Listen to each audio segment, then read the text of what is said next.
Hey, I'm MJ. And I'm Sean, and today's big idea is the Holy Spirit gives us creativity.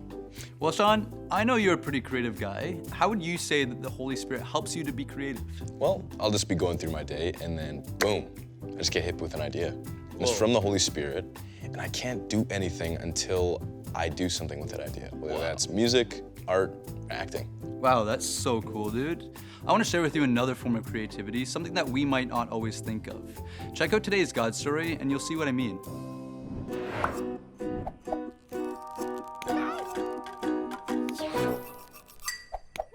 Welcome to Lynda's Aussie Adventures. Did you know that only licensed electricians are legally allowed to change light bulbs in Australia? Hey, I'm Lynda, and I'm so glad to be hanging out with you again today. Have you ever taught something to a little kid or watched somebody else teach something to a little kid? The way you have to explain something is so different to an adult. You've got to get really creative about what you're telling them to help them understand. Sometimes you might use Play-Doh or touch things, and sometimes you might use a visual like, you've got 3 apples and 2 oranges. Take away 2 oranges, and how many do you have left? Suddenly everything clicks. Being creative is actually a characteristic of God. I mean, think about it. He created the whole world, the whole universe, every planet, every animal, every plant, every detail. God created it. He's actually the coolest artist I can even think of. And as his kids, we're creative too, and that'll look different for each of us. Some people are creative with puzzles or problem solving. Some people are really creative at writing with stories and song. Others are creative with music or acting or visual arts. The list just goes on and on and on and on and on. And when it comes to sharing about Jesus, we can be creative in that too. And the best part is the Holy Spirit gives us creativity. Today we're going to hear a story about the Apostle Paul. So Paul was hanging out in Athens, which is in Greece, waiting for his friends Silas and Timothy to arrive. Now, Paul was getting quite upset that there was all these statues around of fake gods and finding that people were actually worshipping them. Now, he was hanging out in the market one day and there was a bunch of philosophers there, which is a group of people who like to get together to talk about deep ideas and really deep thinkers. And they began to argue with Paul. But Paul was just trying to tell them the good news about Jesus. He was telling them that Jesus had risen from the dead. In Acts 17, it says, "Come and tell us about this new teaching," they said. "You are saying some rather strange things, and we want to know what it's all about." It should be explained that all the Athenians, as well as the foreigners in Athens, seem to spend all their time discussing the latest ideas. So these guys spent all their time talking about the newest ideas, discussing beliefs and the things going on in the world. So Paul got ready to give them a really great speech. So Paul, standing before the council, addressed them as follows: "Men of Athens, I notice that you are very religious in every way. For as I was walking along, I saw your many shrines. And one of your altars had this inscription on it: 'To an unknown God.' This God, whom you worship without knowing, is the one I'm telling you about." Did you see what Paul did there? He used something that the people of Athens already had to jump in and tell them all about Jesus. They had a statue to an unknown God, and he used that as his in. This is creativity, folks. The Holy Spirit gives Paul creativity to share all about Jesus in this moment. In talking about the unknown God, Paul says, "He is the God who made the world and everything in it, since he is Lord of heaven and earth."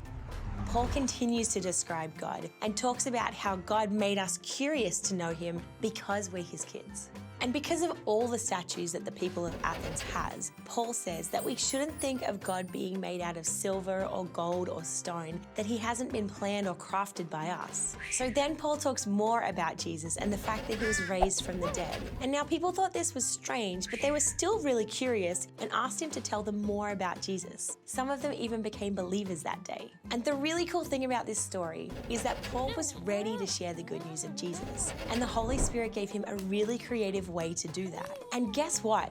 When we stay close to God and ask him to use us, the Holy Spirit will give us really creative ways to do that too.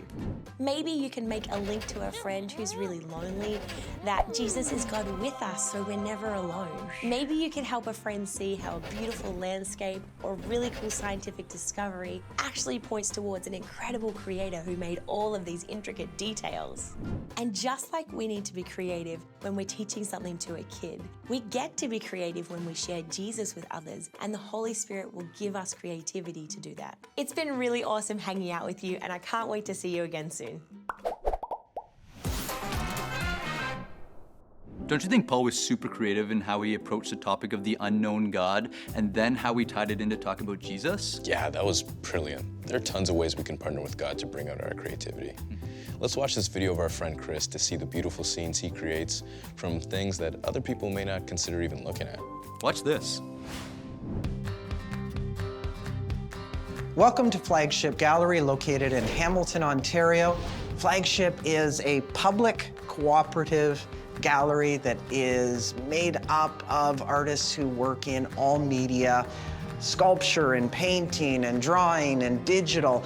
And the one thing that holds all of this artwork together is that we all share a common love of Jesus. I love to work with a lot of different media, and it depends on the season of the year. A lot of artists love to paint pictures of nature, and nature's beautiful, and I love nature, but I love to paint images of the city. Cities as they are, not cities that are perfect and clean, but cities that are dirty and that are grimy, that are a reflection of who we are as people. We are imperfect and we are flawed, and I like the flaws. I like to bring out the beauty in the brokenness.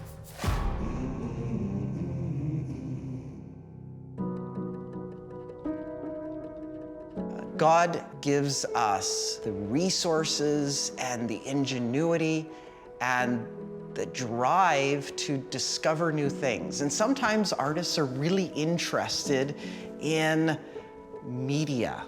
They're interested in sculpture and paint and graphite, and they push forward and they learn how to use those things well.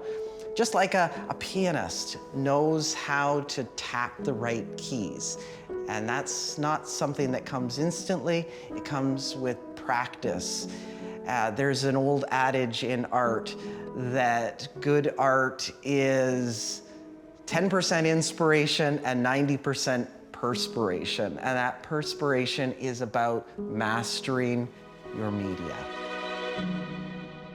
When I think about how the Holy Spirit inspires me, it's not a magic formula. The Holy Spirit is just part of a dialogue. There's this three-way dialogue in which I am mindful that God is present, and I'm making art for His glory. And we as artists have a responsibility to practice and to learn and to develop excellence in our chosen media. When good musicians make a mistake, they don't give up on the piece. They incorporate the mistake into the melody. It's known as a passing note, so that the mistake is actually enfolded into the song. And that's kind of the way that God works with our lives. We as people are broken and frail, and we make mistakes and we sin. But God takes that brokenness and the scars and enfolds them into the fabric of our lives, into the masterpiece. And our story is so much more interesting because we've seen God acting in a graceful way within our lives.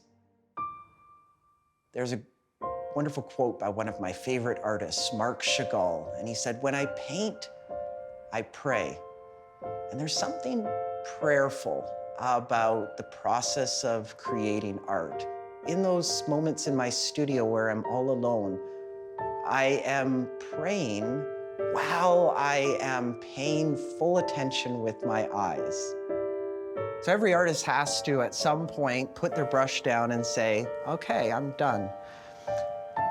But once they're done with that piece, it has a life beyond the studio. That piece is taken and hung, it's framed, it's looked at, sometimes it's purchased, it's moved into a new home, and that work of art continues to speak to people. And I am surprised at the conversations that people continue to have with my work. And that says something to me about the way that the Holy Spirit works in surprising and unexpected ways.